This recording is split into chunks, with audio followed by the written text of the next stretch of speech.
Ei, irmãos, a paz do Senhor. Vou dar continuidade na nossa lição. Eu tô gravando em um dia, que eu tenho que aproveitar, né? Anderson tá em casa com as crianças, então a gente tem um tempinho para poder estar fazendo esse momento com os irmãos. Mas eu quero abençoar o seu dia, né? Que Deus esteja nos guardando em mais esse dia, nessa semana, que Ele fale aos nossos corações e que Deus esteja realmente elucidando, mostrando a vontade dele para nossa vida. Então vamos ter mais um momento de oração. Pai querido, Pai de amor, nós te louvamos, ó Deus. Nós queremos ao Senhor, ó Deus, mais do que tudo, Pai. Como o salmista falou, ó Deus, o Senhor é a nossa porção, ó Deus, e é no Senhor que nós nos satisfazemos. Nossa alma só, Senhor, encontra paz, repouso na tua presença, e é por isso que nós te desejamos tanto e queremos a tua presença, Deus. Ó Deus, em nome de Jesus, que o Senhor esteja, Senhor, nos mostrando na tua palavra, Senhor, como, Senhor, praticar o verdadeiro jejum, a oração que te agrada, ó Deus, para que nós possamos, ó Deus, como igreja, Senhor, nos levantar, ó Deus, para fazer a nossa parte, Senhor, para, Senhor, estarmos realmente, ó Deus, nessa batalha, Pai.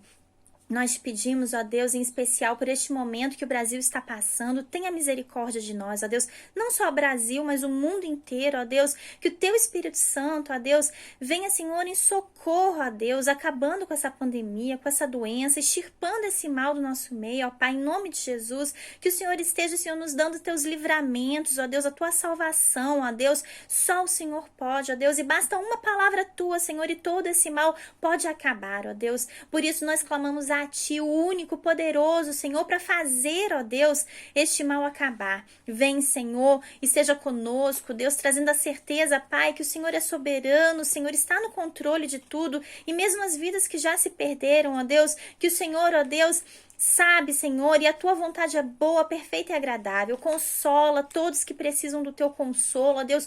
Cura, Senhor, todos que precisam da tua cura. Visita os hospitais, ó Deus.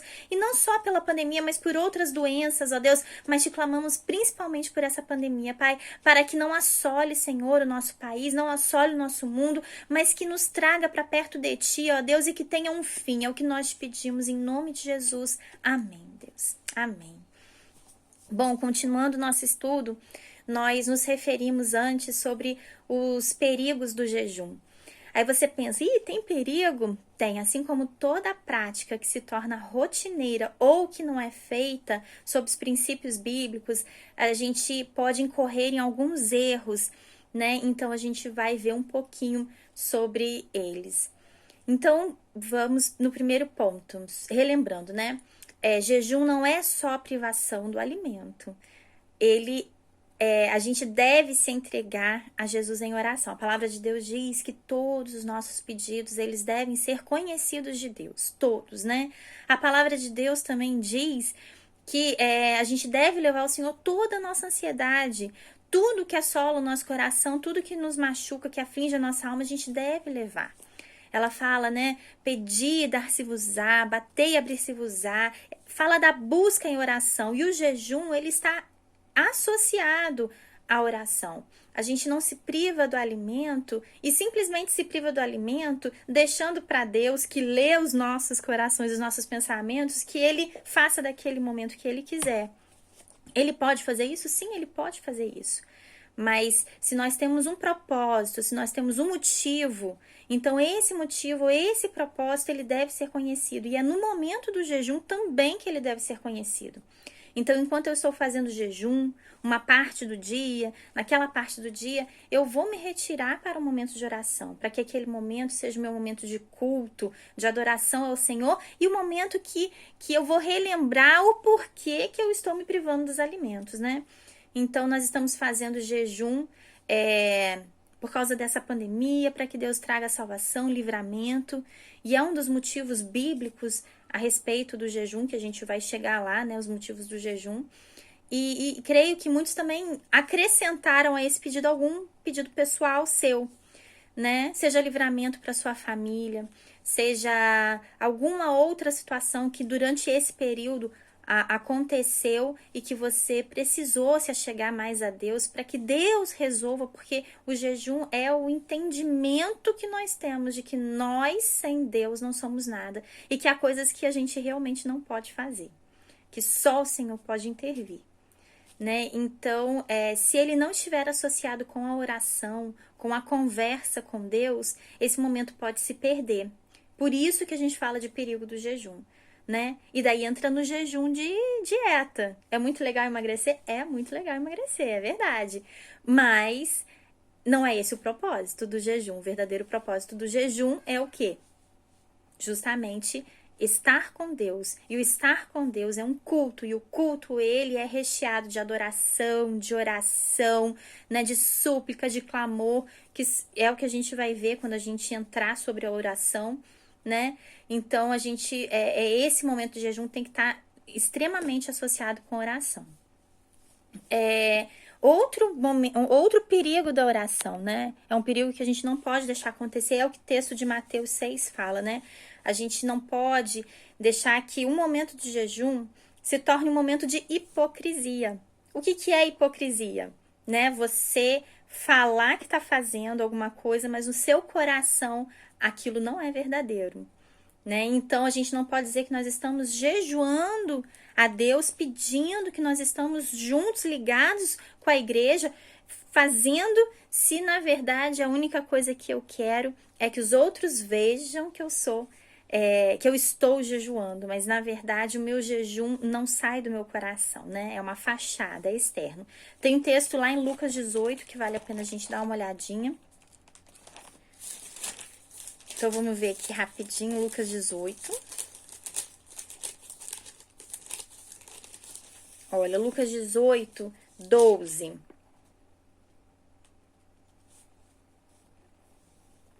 Vamos ler a partir do 10, né?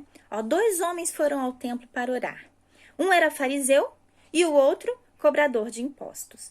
O fariseu ficou de pé e orou sozinho assim: ó Deus, eu te agradeço, porque eu não sou avarento, nem desonesto, nem imoral com as outras pessoas. Agradeço-te também porque não sou como este cobrador de impostos. Eu jejuo 2 vezes por semana e te dou a 10ª parte de tudo que eu ganho. Até aí. Primeiro, a gente vê a prática, a gente vê a questão do jejum, né, que era 24 horas. Aqui ele está dizendo, ó, 2 vezes, né, por semana, então ele tinha a prática do jejum, mas a hipocrisia qual era? Que ele não estava jejuando por um relacionamento com Deus. Ele estava jejuando e ele estava se mostrando, né? A verdade é essa. Ele estava se mostrando. Então, a gente tem que ter esse cuidado. O jejum, a gente não pode correr o risco de perder a essência do jejum. E por isso que Deus fala, olha, faz em secreto, que o Deus que te vê em secreto vai te recompensar. Ninguém precisa ficar sabendo dele. Né? Aqui a hipocrisia era justamente isso. O motivo real do jejum, ele se perdeu, né? Então, esse é um perigo. Outro perigo também muito grande, o jejum, ele não traz a salvação, irmãos, né? Muitas pessoas acham que porque tem a prática da salvação, é uma obra, né? Então, eles estão querendo ganhar o céu com a prática do jejum. Não, meus irmãos, né? Quem ganhou o céu para nós foi Jesus Cristo, o sacrifício de Jesus na cruz. E crer em Jesus como nosso Senhor e Salvador é que nos traz a salvação. Mas muitos acham que práticas religiosas vão nos levar ao céu ou vão nos tirar do inferno. Se a nossa motivação é essa, então a gente já perdeu a salvação, né? Perdeu a salvação em que sentido? Se Jesus Cristo não for o centro, não for o único que eu creio, que morreu na cruz para me livrar dos meus pecados e eu aceito Jesus no meu coração, o jejum em si, ele não pode me levar para o céu. Vamos lá em Romanos, para a gente ter uma ideia, né? Romanos 14, 17. Vamos ver o que o texto fala. Ó, Romanos 14, 17. Ó, pois o reino de Deus não é uma questão de comida ou de bebida, mas de viver corretamente, em paz e com a alegria que o Espírito Santo dá. Né? Esse texto é bem exatamente aí. Não só pela questão de jejum, a gente traz nesse momento para o jejum, que é a abstenção do alimento, né? Mas também porque na época existiam muitas discussões a respeito do que o crente podia ou não podia comer. Assim como hoje, de vez em quando, a gente ouve ainda algumas discussões, né? Mas ele tá falando, não é isso. né? O reino de Deus não é isso, não é comida, não é bebida, mas é o viver corretamente. É o viver a vida que Deus quer que a gente viva. É o viver uma vida que agrade a Deus. Isso é que é. Então, o jejum não traz a salvação. Se os irmãos souberem, né, de alguém que está fazendo jejum, achando que o jejum é como se fosse uma penitência, né? Ah, vou fazer jejum para ser salvo. Não, não vai ser salvo. O jejum vai te levar mais próximo de Deus, porque você crê no ato, né, de Cristo de ter morrido na cruz para te salvar. Mas ele não traz a salvação.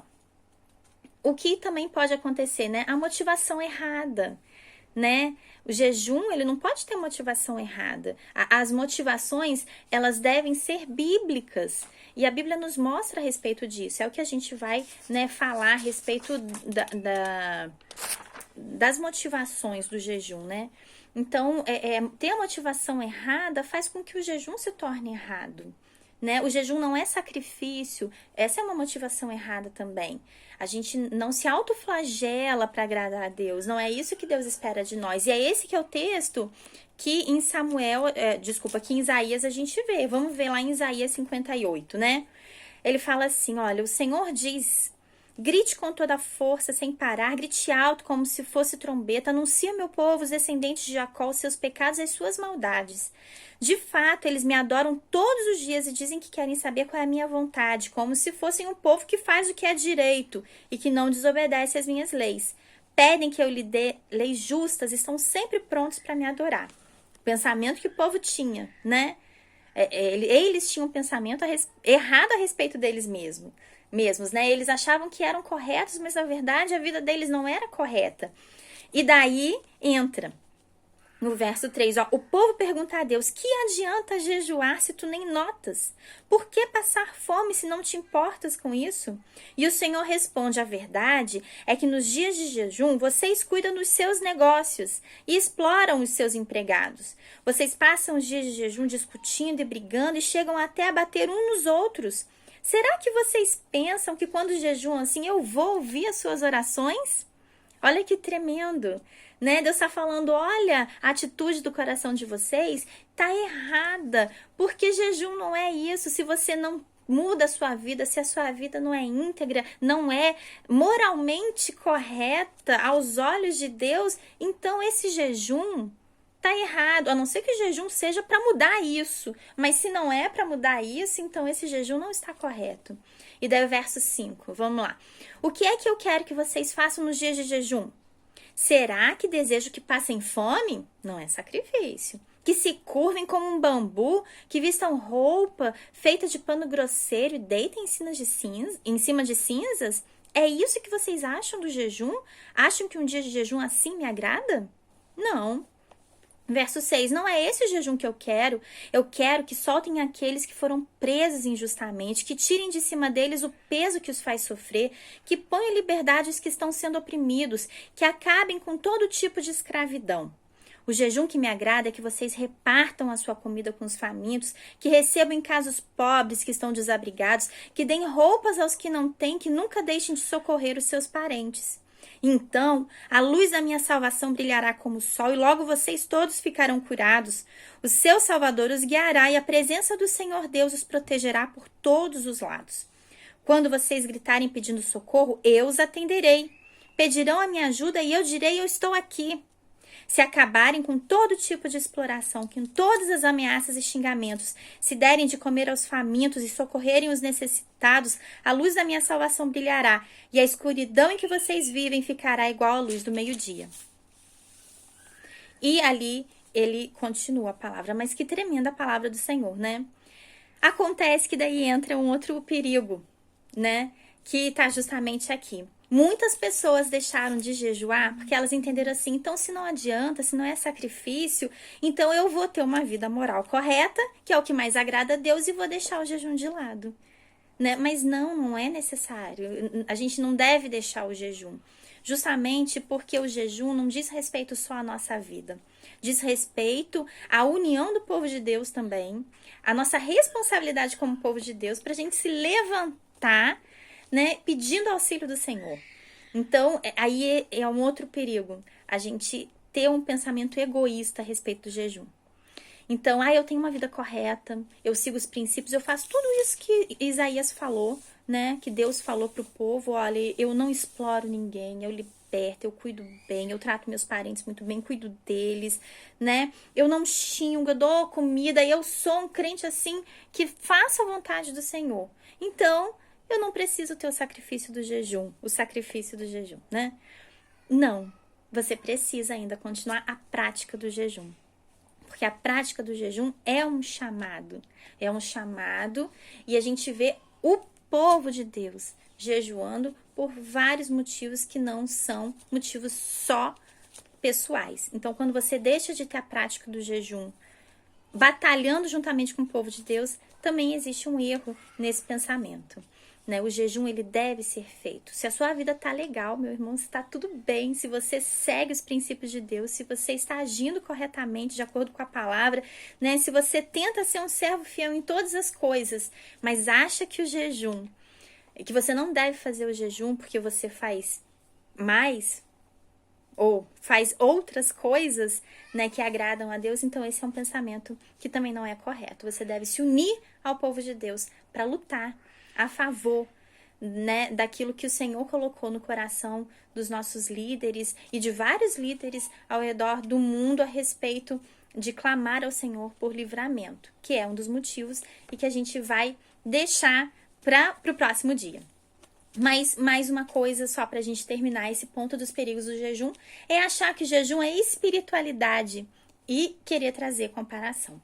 É um outro ponto errado. Assim como existe o perigo de que, eu tenho uma vida correta, não preciso jejuar, porque Deus não quer sacrifícios da minha parte, também existe o outro lado. As pessoas que jejuam e ficam achando que o jejum é parâmetro de comparação para a espiritualidade. Eu sou mais espiritual porque eu jejuo mais do que o irmãozinho, do que a irmãzinha, né? Também não.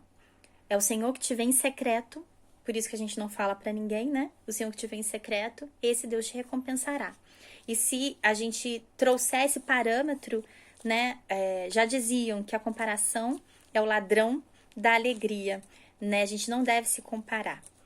Tem pessoas que podem jejuar mais e outras menos, tempos mais curtos por questões de saúde mesmo, tomam remédios controlados, ou o médico já disse que não pode por um período muito grande, né? E isso não significa espiritualidade maior ou menor, né? E Deus que te vê em secreto é o Deus que vai recompensar todas as coisas. A gente não deve comparar nossa vida espiritual com a vida espiritual do nosso irmão. A gente deve se fortalecer espiritualmente uns aos outros, mas não trazer uma comparação. Por isso que a Bíblia fala, ninguém se acha superior ao próximo, né? Mas tem o outro como maior a si mesmo, justamente para a gente não correr o risco de trazer essa comparação. Ok? Então, nós que estamos jejuando, estamos nesse período de jejum, a gente não deve achar que somos mais espirituais ou que a gente está fazendo muita coisa se a outra parte da igreja ou se alguns irmãos não puderam participar desse jejum, certo? Eu vou dar uma paradinha aqui, são vídeos curtos, né? Para que a gente possa continuar, então, falando um pouco mais sobre jejum e oração. Que Deus abençoe o seu dia, né? Que o Senhor te proteja, te guarde. E em tudo que você fizer, meu irmão, seja abençoado.